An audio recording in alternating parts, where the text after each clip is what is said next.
Bom dia, galera, tudo bem? Então vamos lá, vamos avançar hoje aí para mais uma matéria nova, vamos avançar aí para mais um conteúdo, terceiro, né? Capítulo dessa apostila, né? O capítulo 7. Nós já vimos vetores, estudamos um pouquinho o que é vetores, quais são as somas de vetores.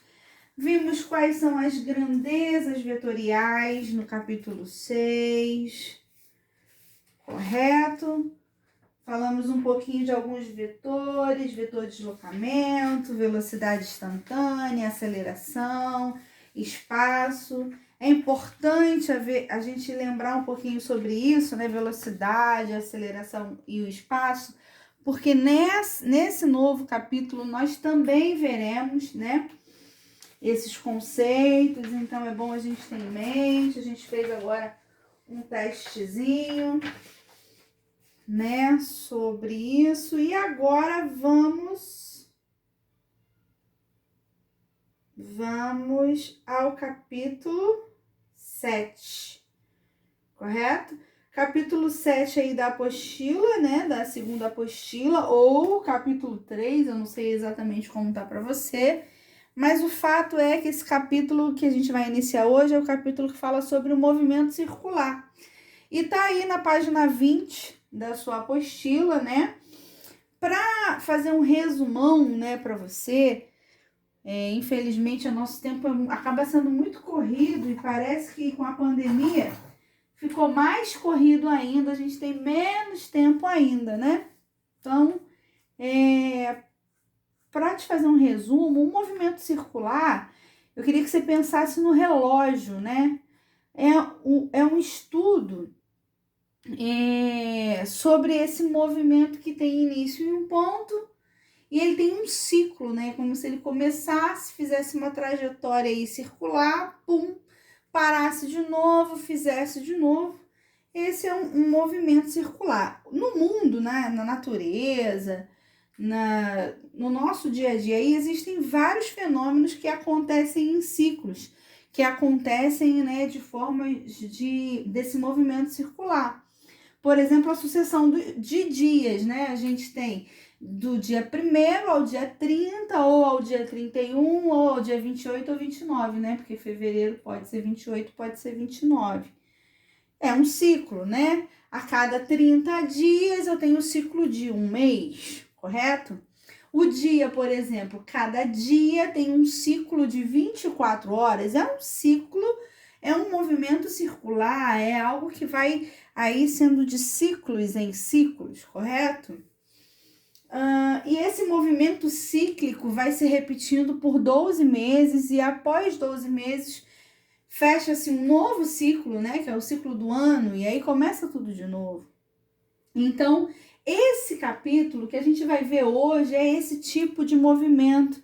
Esse movimento que é um movimento periódico, que é um movimento que se repete, que é um movimento que de novo acontece. A gente vai estudar esse movimento, partes desse movimento, fragmentos desse movimento, o que acontece num determinado momento deste ciclo, é isso que a gente vai estudar. Aí eu descrevi aí, você não precisa copiar caso você tenha a apostila. Se você tiver a apostila, você não precisa copiar. Por quê? Isso está lá na sua apostila. Você vai acompanhando comigo as páginas e você vai vendo que está escrito na sua apostila isso que eu escrevi aí à mão. Então é só você pintar com a sua canetinha marca-texto ou com o seu lápis, sinalizar, que vai ser importante aí na hora de você dar aquela relembrada para a prova, ok? E aí, ó, quando um determinado corpo ou objeto se locomove, descrevendo uma trajetória com formato de circunferência, a gente vai dizer que ele está realizando um movimento circular, né? Que é o tema aí da nossa matéria, ok? O que é importante a gente perceber, e aí eu botei asterisco aí embaixo e você vai achar no texto aí, né? Que toda a trajetória circular tem um centro de rotação. Toda trajetória que é um círculo tem um centro de rotação e nós usaremos muito esse centro de rotação. Então é importante que você perceba isso, ok? Bem, com isso, vamos aí avançar, tá? E vamos falar um pouquinho aí de período e de frequência, né? A gente vai começar a já entrar na física, com os cálculos, com as fórmulas. E é importante que você conheça algumas coisas. Nessa matéria vai entrar algumas letrinhas gregas aí, você vai precisar se acostumar a elas. Por isso que nessa matéria, nessa aula de hoje, ela vai ser bem teórica, a gente vai falar bastante e começar exercícios, mas na aula que vem a gente vai bater bastante em exercícios, vai fazer bastante exercício para a gente ir tirando as dúvidas, ok? A gente pode até fazer esse exercício em live para a gente ir tirando as dúvidas, para a gente ir conversando sobre isso. Mas o que é um período dentro desse movimento circular, tá?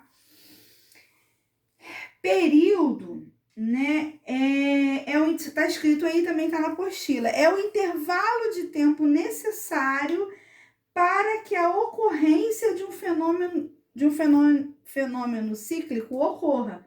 Então, é o intervalo de tempo que é necessário para que ocorra um fenômeno cíclico, tá bom? Então, quando esse objeto vai passando pelas mesmas posições, pensa aí num relógio. Acho que até a próxima figura aí é um relógio. Deixa eu ver aqui para você. É isso mesmo, ó. Tá vendo? Até botei, ó, explicar que com o relógio, o movimento dos ponteiros, ele é cíclico, né? E que o tempo necessário para que ocorra um movimento cíclico é o período. Na verdade, é explicando isso daí para você. Pensa aí num relógio, meu relógio está muito feio, eu sei disso, não precisei ficar falando, né? Não precisa fazer bullying comigo, eu sei que o relógio está muito feio. Mas tá vendo? Os ponteiros do relógio, a gente pode pensar neles como o período, né? Como que marcando o período. Porque o ponteiro faz um movimento cíclico, ele vai do 1 ao 12, certo? E aí ele demora quanto tempo para ir do 12, tá vendo? Ou sair do 1 e ir até o 12. Ele demora 12 horas para fazer isso. Então, é um movimento cíclico, né? E dependendo dessa velocidade com que esses ponteiros se deslocam, pensando no relógio, a gente pode ter um período maior ou um período menor, ok? E tem algumas informações muito importantes aí que eu queria que você marcasse na sua apostila e guardasse. É claro que você só vai perceber essas informações à medida que a gente for fazendo os exercícios. Então, por isso que eu preciso que você marque aí. Que é o seguinte, ó. Objetos que se movimentam em trajetórias circulares, pensa aí nos ponteiros, tá bom? De um mesmo período, ou que tenham o mesmo período, que tenham o mesmo intervalo de tempo, as velocidades tangenciais. O que é uma velocidade tangencial, gente? É aquela velocidade que... Deixa eu pegar uma canetinha colorida aqui. É aquela velocidade que tá aqui, ó. Se eu perguntar aqui, qual é a velocidade nesse ponto aqui? A velocidade tangencial, ela tangencia, ok? O meu... Ó, qual é a velocidade tangencial aqui? Ela tangencia a minha circunferência, beleza? Então, vamos lá. Então, para objetos que se movimentam em trajetórias circulares de mesmo período, as velocidades tangenciais ou lineares também variam de acordo com a distância em relação ao centro de rotação. Então, assim, ó, nesse caso desse relógio, o centro de rotação está aqui. A velocidade, ela vai variar de acordo com essa distância. Qual é a distância do centro para minha velocidade aqui? Daqui para essa velocidade aqui. Então, vai variar, ok? Você vai ver isso melhor nos exercícios. Outra coisa para você marcar aí na sua apostila. Quanto mais um ponto se afasta desse centro, quanto mais um ponto se afasta do centro. Eu tô medindo daqui para cá, mas e se eu estiver medindo daqui para cá? Ó, maior vai ser a sua velocidade, porque ele acaba percorrendo uma distância maior em um intervalo de tempo igual, ok? Então, quanto maior um ponto se afasta desse centro aí, do centro de rotação, maior é a sua velocidade, ok? Se eu tenho um pontinho que está percorrendo aqui, a velocidade vai ser maior numa trajetória cíclica, ok? Se tá aqui, vai ser maior ainda, porque ele vai percorrer a mesma distância no mesmo tempo. Ok? A mesma distância não, na verdade, uma distância maior. Ok? Então, vamos falar agora um pouquinho do que é a frequência. Vamos falar um pouquinho aí? Isso mesmo. Do que é a frequência, ok? Ó, a frequência tá na sua apostila. Não tem uma apostila. Copiar. Não tem outra saída para você que não tem apostila, não. A frequência é a quantidade de ocorrências de um fenômeno cíclico periódico em determinada unidade de tempo. A frequência tem mais a ver com unidade de tempo. E você vai sempre ver a frequência aí com essa letrinha F, tá vendo? Esse F minúsculo. Viu esse F minúsculo? A gente está falando de frequência num movimento circular, né? E é a quantidade de ocorrências de um fenômeno cíclico ou periódico em determinada unidade de tempo, né? E aí, para a gente pensar um pouquinho, né? Para a gente pegar um pouquinho o exemplo, eu queria que você pensasse na rotação da Terra, né? A Terra, ela tem a sua rotação diária, certo? Cada dia a gente tem essa rotação aí. Então, uma volta dessa rotação é uma volta por dia, ok? Tá? Abre a apostila aí na página 22 que você vai entender melhor o que eu tô falando. Vai conseguir visualizar melhor. Ó, a frequência da rotação da Terra é de aproximadamente uma volta por dia, ok? Porque a Terra gira ao redor do Sol 300 o movimento de rotação 365 dias, ok? Então, ó, a frequência é uma volta por dia, porque eu tenho 365 dias em um ano, então é uma volta por dia. Compara agora esse valor com um período. Aí tem um esqueminha aí que eu resumi para você para ficar mais fácil aí na folha. Ó, o T, que é o meu período, né? Então, qual é o período desse movimento cíclico de rotação aí diária? 24 horas, tá certo? 24 horas eu tenho uma volta, certo? E qual é a minha frequência, né? Quando que esse movimento vai se repetindo e se repetindo e se repetindo? A minha frequência é, qual é a minha unidade de tempo? Hora. Então, uma hora por 24 avos, volta, é a minha frequência. Isso tudo aí foi para te mostrar uma conta, foi para te mostrar aí uma fração. Qual é a fração, né? Que o meu período, ele vai ser igual a 1 sobre frequência, para você descobrir o período, ou a sua frequência vai ser 1 sobre o período, ok? Tô entendendo nada, professora, é porque você ainda não tá assimilando a letra ao nome. Ó, o T é o seu período. Se você quiser descobrir o período de um movimento circular, 1 sobre a frequência, que é o F. Se você quiser descobrir a frequência é igual a 1 sobre T. Prestem atenção que essas frequências, né, o período e a frequência são grandezas inversamente proporcionais. E como você já aprendeu lá no 7º ano, as grandezas inversamente proporcionais significa dizer que quanto maior for ou melhor explicando, né, quanto maior for o período, o tempo necessário para realizar um ciclo, maior, quanto menor for o período de tempo necessário para realizar um ciclo, maior será o número de ciclos em uma unidade de tempo qualquer. Lembra? Inversamente proporcional, quando aumenta de um lado, diminui no outro, ou quando diminui de um lado, aumenta do outro. Então, aqui, período e frequência, quanto menor for o tempo para realizar um ciclo, maior será o número de ciclos, maior será a frequência. Entendeu? Menor tempo para eu concluir uma volta, mais número de voltas eu vou ter para uma unidade de tempo qualquer. Beleza? Vamos falar agora, a gente vai precisar falar de uma unidade para frequência, porque quando eu estiver falando com você de frequência, a gente vai precisar falar das unidades de medida. E você vai ver agora que a gente tem algumas unidades de medida. Ó, eu botei unidades de medida para frequência, tá? Unidade de medida para frequência. Unidade de medida para frequência, ela vai se dar por ocorrências por tempo.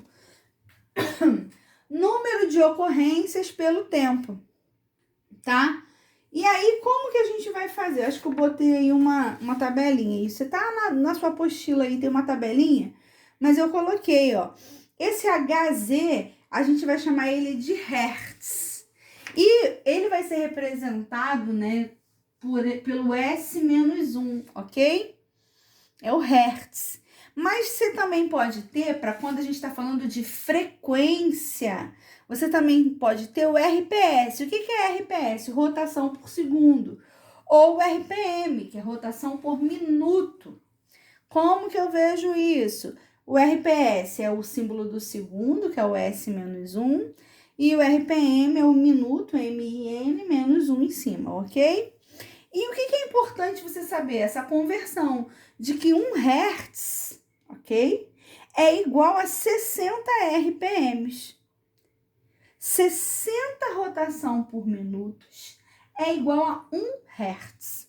Isso é importante você gravar e você até marcar aí, tá? Aí na sua apostila, ok?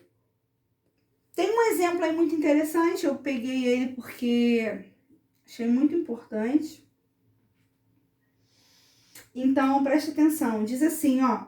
Se um fenômeno acontece 20 vezes em 4 segundos, como que vai ficar a frequência disso? Lembra lá da nossa formulazinha, a primeira que apareceu? A frequência é 1 sobre o período, certo? Então, beleza. Ó, quantas vezes? 20 vezes sobre o tempo aí, ó. Sobre 4 segundos. Essa é a frequência. E o período? O período é 1 sobre a frequência, então 1 sobre 5, que dá 0,2. Dá uma olhadinha aí, tá? Não escrevi, mas é importante que você marque aí, e se você tá me ouvindo, você vai anotar aí que 1 kHz e 1 MHz equivalem a 10 ao cubo e 10 ao sexta Hertz, respectivamente. Então, 1 kHz é igual a 10 ao cubo e 1 MHz é igual a 10 à sexta Hertz. Ok? Vamos seguir que hoje a gente tem conteúdo bastante. Ok. Medida de ângulos em radianos, né? Eu tô tentando fazer um resumão aqui para você. Olha, isso tá na sua apostila, tá? Você precisa ver. Aí tem uma circunferência, tem um Rzinho que representa o raio, tem um C, tá vendo? Que representa o centro da circunferência. Um θ aí, né? Que é uma letra grega que tá representando o ângulo central. E o L, que é o comprimento do arco da circunferência, ok? Essa formulazinha que tá aí do θ é como que eu faço para achar esse ângulo. Eu marquei, eu tenho um movimento circular, eu tenho o raio, mas eu quero saber qual é o ângulo dessa distância L aí que ele andou, né? Saiu daqui o ponto e chegou até aqui, gerando um ângulo. Qual é esse ângulo? A gente acha assim, ó. A gente acha com essa fórmula e é importante você colocar aí, né? Que é o θ é igual ao comprimento do arco da circunferência sobre o raio radiano. Radiano, gente, é uma medida, tá? Uma medida adimensional. A gente sempre, quando vai falar de medida, de ângulo, é comum colocar radianos. Por isso que esse radiano está aqui. Ok? Seguimos em frente. Vamos falar agora das grandezas angulares, ok? Lembra que eu falei que você precisava saber sobre espaço, sobre velocidade, sobre aceleração? Então, a gente falou disso de uma forma instantânea ou linear. Agora, a gente vai falar disso no movimento circular. E quando a gente falar sobre o movimento circular, a gente vai estar falando sobre grandezas angulares, porque todo movimento circular vai gerar algum tipo de ângulo, ok? Então, agora a gente vai começar a falar de grandezas angulares. E você vai perceber que nessas grandezas angulares vão começar a aparecer algumas letras gregas, tá? Que a gente precisa se acostumar a elas. Então, vamos lá, começar por essa daí, ó. O espaço angular, eu nem botei aqui, mas o espaço angular, ele é representado, tá na sua apostila, tá bom? Pela letra Φ. É uma letra grega, essa letrinha aí, é uma letra grega, o nome dessa letra é Φ, ok? Então, o espaço angular ou ângulo de fase é o ângulo central da circunferência que corresponde ao arco S. Tem aí na sua apostila um desenhozinho muito legal que tá mostrando isso tudo. Se você não tem apostila, ó, vou te mostrar aqui. Ó, tá ok? Deixa eu ver se até... Isso aqui, ó. Então, aqui, ó, isso aqui é o arco da circunferência. Ó, e esse aqui é o φ. Que é o espaço angular ou ângulo de fase, ok? Então, primeiro vamos guardar aí esse φ, tá? Que é esse ângulo central aí da circunferência. Aqui significa ângulo central da circunferência, tá? E o φ, a gente pode determinar ele de algumas formas. Também tá na sua apostila aí no cantinho. Olha aqui para você ver melhor. Como que a gente pode determinar o φ ou o espaço angular, né? Esse espaço angular. A gente pode determinar ele pela posição linear, ok? Que é esse espaço aí, né? Da trajetória, o arco, sobre o raio. Eu vou te dar uma trajetória circular, eu vou te dar um valor de arco, um valor de raio, e você vai me dizer que ângulo é esse, ou que espaço angular é esse. Assim, a gente encontra o φ, o espaço angular. É importante lembrar o quê, né? É importante você lembrar que essa posição linear e esse raio, elas devem ser expressos na mesma unidade de medida. Então, se na equação ou se no problema que eu for dar, né, tiver com unidades de medidas diferentes, primeiro é importante transferir a unidade de medida ou colocar na mesma unidade de medida para a gente conseguir, então, responder essa questão, tá? E aí, ó, já falamos de espaço angular, ok? Que lá no linear é o S, aqui é o φ, a letra grega. Agora a gente vai falar de deslocamento. E falar de deslocamento é muito tranquilo, porque o deslocamento é quando tem aquele triângulozinho, olha ele aqui, né? Toda vez que eu falar de deslocamento de qualquer coisa, eu sempre vou ter essa coisa final menos essa coisa inicial. Nesse caso aí, é o espaço angular, né? É o φ. Então, o que é o deslocamento angular? É quando eu tenho o deslocamento, né? Ou o espaço, a posição dele final menos a posição dele inicial, ok? E aí, como que eu vou achar a posição final do φ? Assim, ó, espaço final sobre o raio.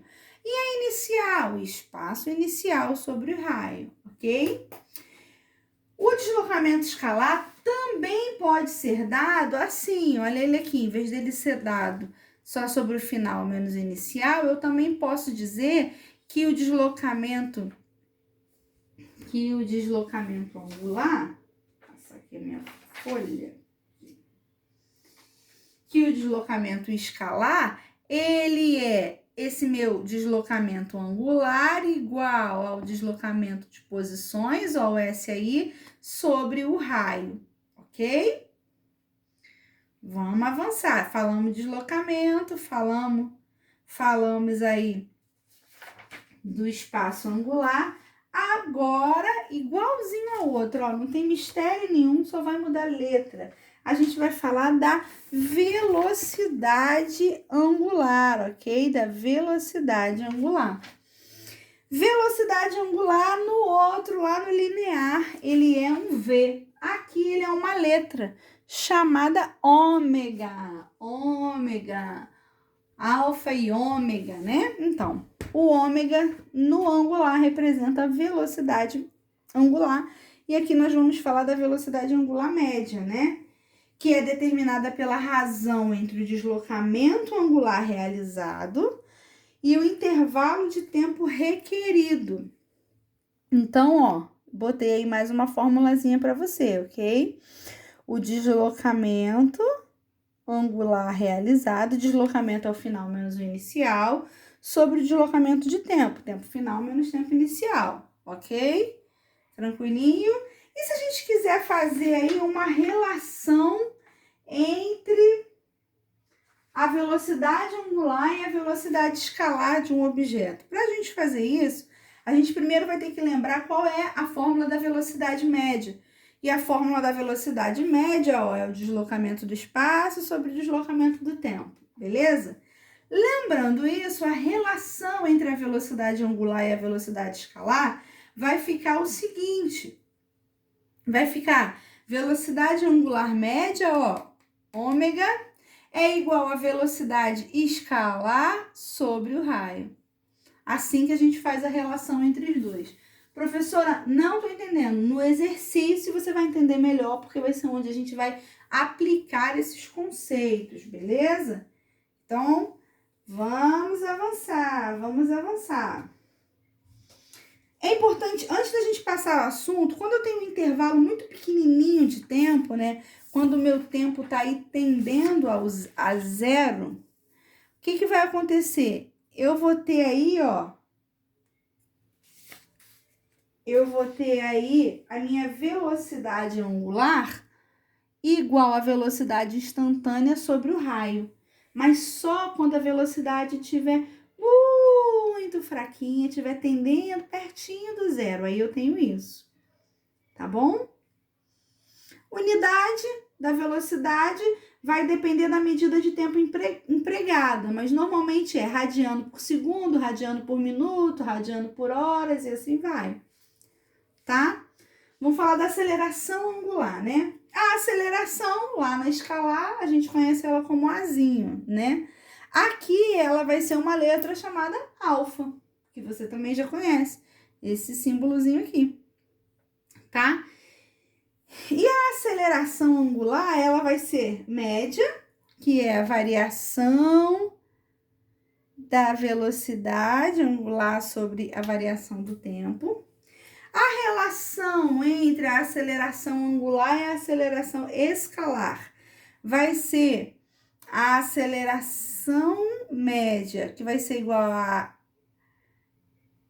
aceleração média angular, que vai ser igual à aceleração média escalar sobre o raio, e a aceleração instantânea vai ser a aceleração instantânea é aquela que eu pego no determinado tempo, tipo em 2 segundos, pá, parei ali. Então, é essa aceleração angular, que vai ser igual a escalar sobre o raio, ok?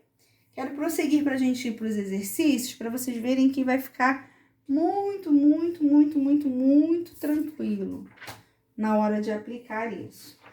Vamos lá, já está acabando aqui, ó. A unidade para aceleração angular vai ser radiano por segundo ao quadrado, agora tudo ao quadrado. radiano por minuto ao quadrado ou por hora ao quadrado. Presta atenção que isso tudo que eu falei, e acabei falando muito rápido, e não dá para entender, e professora, tá difícil. Presta atenção aí na sua apostila, na página 25, tem um esquema aí do lado direito que eu representei aqui, mas se você tiver a apostila é melhor para você ver. Lá nas grandezas lineares, a gente tinha o espaço linear, velocidade linear, aceleração linear, tá tudo aqui desse lado, ok? E eu resolvo isso, essas questões, posso aplicar o quê? O espaço angular vezes o R, a velocidade angular vezes o R e a aceleração angular vezes o R. Agora, se eu quero descobrir o inverso, né? Se eu quero descobrir o angular ou o escalar, angular, eu escrevi errado aqui, não é escalar, aqui é angular, ok? O angular, eu vou ter o espaço linear sobre o raio, a velocidade linear sobre o raio e a aceleração linear sobre o raio. Então, percebe que quando eu quero saber de grandezas lineares, eu multiplico pelo raio. Quando eu quero saber de grandezas angulares, eu divido pelo raio, ok? Vamos aí, a gente vai pular a página 26, depois voltaremos nela e vamos fechando a tampa aí da matéria, ou do caixão, como vocês quiserem, falando aí de um movimento circular uniforme do MCU, ok? Que é um movimento que tem um período constante. E isso aí que é um movimento do MCU. É um movimento circular de período constante. Nesse movimento circular de período constante, vai aparecer a nossa aceleração centrípeta, lembra? Aquela que sempre puxa para o centro da circunferência? Então, e como é que eu acho a aceleração centrípeta no movimento circular uniforme? Eu vou achar ela com a minha velocidade angular ao quadrado vezes o raio, ok? É assim que eu encontro esse valor, tá? E no movimento circular uniforme, eu também tenho a função horária do espaço. Lembra? A gente tinha isso também lá na linear. Na angular, vai ser dada pelo espaço aí angular final, igual ao espaço angular inicial, ok? Mais a velocidade angular vezes o tempo. Vendo que eu escrevi de lápis aí? Escrevi de lápis aí para te ajudar você a lembrar, né? Na hora e poder escrever também no seu resumo, no seu caderno ou na sua apostila, que é para te dar uma ajuda.